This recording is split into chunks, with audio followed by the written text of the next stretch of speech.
ব্যাকরণ না জানলে কমিউনিস্ট পার্টি করা যায় না, শুধু আবেগ দিকে হয় না। আমাদের নেতা জ্যোতিবাবু বলতেন, সবকিছু ভুলে যান, যে জনগণই ইতিহাস রচনা করেন। চোখ অনেক ক্ষেত্রে খুলেছে, নতুন নতুন জিনিস শিখেছি, মানুষের নতুন নতুন সমস্যার কথা বুঝেছি। একই সঙ্গে হাই রাইজের তলায় তলায় যে হাজার হাজার বন্ধ হয়ে যাওয়া কারখানার শ্রমিক যারা পিএফ এর টাকা পান না, সেই টাকা মেরে দিয়ে চলে গেছে মালিক। বেশিরভাগ মানুষ কিরকম নির্মম দারিদ্রতার মধ্যে কাটা। যে ব্যাকলগ তৈরি হয়েছে এই শহরে, তাকে যদি আপনি না রিমুভ করতে পারেন আগামী দিনে, আমরা কিচ্ছু করতে পারবো না। আমাদের একটা সময় আপনার চেম্বার সোললি ছিল হাইকোর্ট, সেখান থেকে আপনি হাওড়াতে চেম্বার নিয়ে এসেছেন, কাজের অনেকটা আপনি হাওড়া থেকে করেন, ফ্রি লিগাল অ্যাডভাইস দেন। আপনি এখান থেকে ভোটে দাঁড়িয়েছিলেন, কিন্তু আপনি হারেন। তারপরেও আপনি এখানে দিনের পর দিন কাজ করে যাচ্ছেন। তো এটা আমার কোনো আলাদা ভাবনা নয়, আমরা কমিউনিস্ট পার্টির কর্মী। আমরা ছোটবেলা থেকেই যেটা আমরা শিখেছি সেটা হচ্ছে যে আমাদের পার্টির কিছু কাজ আমাদের করতে হয়। আমাদের কাছে এটা খুব পরিষ্কার ব্যাকরণ আছে। ব্যাকরণ না জানলে কমিউনিস্ট পার্টি করা যায় না, শুধু আবেগ দিকে হয় না। এই ব্যাকরণের সিলেবাসও আছে। পরপর পরপর পরপর কতগুলো কাজ আমাদের করতে হয়, যার মধ্যে আমাদের এলাকায় কাজ করা, মানুষের সঙ্গে কাজ করা, মানুষের সঙ্গে থাকা, এটা অত্যন্ত জরুরি। আমাদের নেতা জ্যোতিবাবু বলতেন, সবকিছু ভুলে যান, যে জনগণই ইতিহাস রচনা করেন, মানুষই ইতিহাস রচনা করেন। তাহলে এই জনগণের সাথে মিশে থাকতে হবে। এটা আজ বলে না, আমি হাওড়ার মানুষের সঙ্গে যতটা পারি ততটা আমি থাকার চেষ্টা করি। আবার বললাম যে বিস্তীর্ণ অঞ্চল, একটি নির্বাচনে আমি মানুষের এইটুকু হয়তো জানতাম, আমি অনেক বেশি মানুষকে দেখতে পেয়েছি, তাদের যন্ত্রণা বুঝতে পেরেছি। আমার চোখ অনেক ক্ষেত্রে খুলেছে, নতুন নতুন জিনিস শিখেছি, মানুষের নতুন নতুন সমস্যার কথা বুঝেছি। আপনি বিশ্বাস করতে পারবেন না, এই শহরটা এত এত এত মানুষের, এত উন্নত শহর, এখানে বড় বড় আপনি হাই রাইজ দেখতে পাবেন গঙ্গার ধার জুড়ে, কিন্তু একই সঙ্গে হাই রাইজের তলায় তলায় যে হাজার হাজার বন্ধ হয়ে যাওয়া কারখানার শ্রমিক যারা পিএফ এর টাকা পান না, সেই টাকা মেরে দিয়ে চলে গেছে মালিক। আপনি একেবারে বন্ধ হওয়া কারখানার শ্রমিক কি অবস্থার মধ্যে রয়েছেন, একটা ছোট গুপচি ঘরের মধ্যে, একটা তক্তপোষের তলায় একটি পরিবার, তক্তপোষের ওপর একটি পরিবার, অন্ধকার। আপনি জানেন, আমি এই এই এই গোটা শহরটার মধ্যে আপনি দেখবেন যে একটা মানুষের একদিকে একটা অংশের কাছে বৈভব, সংখ্যালঘু, তারা সংখ্যায় কম, আর বেশিরভাগ মানুষ কিরকম নির্মম দারিদ্রতার মধ্যে কাটা।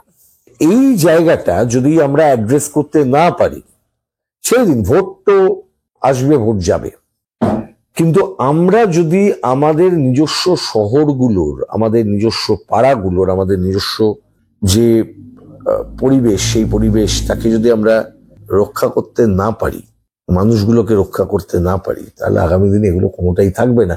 মানে আপনি দেখিয়ে নিয়েছেন যে ইতিমধ্যেই, আমি শুধু পরিবেশের কথা বললাম, let us take the example of environment. ইতিমধ্যে হাওড়া দূষিততম শহরগুলোর মধ্যে একটি। সেই হাওড়াতে যারা শাসনভার পরিচালনা করেন, লোকাল গভর্নমেন্টেরই ধরুন, ভোট নেই দীর্ঘ সময় ধরে, 18 সাল থেকে ভোট হয় না এখানে, ভোট বন্ধ, কর্পোরেশন চালায় তৃণমূলের লোকেরাই বকলমে সরকারের নামে। সেখানে তাদের পরিকল্পনা কি নেই। তা আমার কথা নয়, এটা আপনি যে কোনো হাওড়ার মানুষকে জিজ্ঞেস করুন, তার জন্য রাজনীতি করতে হবে না, আমাকে ভোট দিতে হবে না, প্রসূনবাবুকে ভোট দিতে হবে না, রতিনবাবুকে ভোট দিতে হবে না, XYZ কে ভোট দিতে হবে না, সিপিএম, কংগ্রেস, বিজেপি করতে হবে না।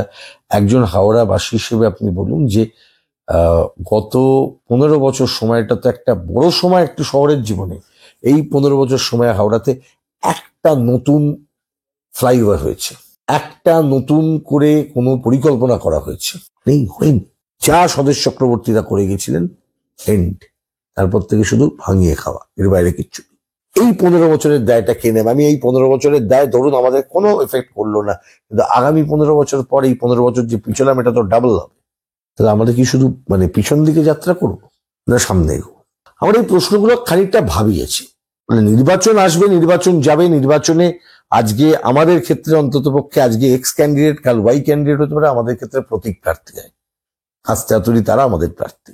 কিন্তু যিনি যাই হয়ে যান না কেন, এই মুহূর্তে যে ব্যাকলগ তৈরি হয়েছে এই শহরে, তাকে যদি আপনি না রিমুভ করতে পারেন আগামী দিনে, আমরা কিচ্ছু করতে পারবো না, আমাদের ভবিষ্যৎ থাকবে না।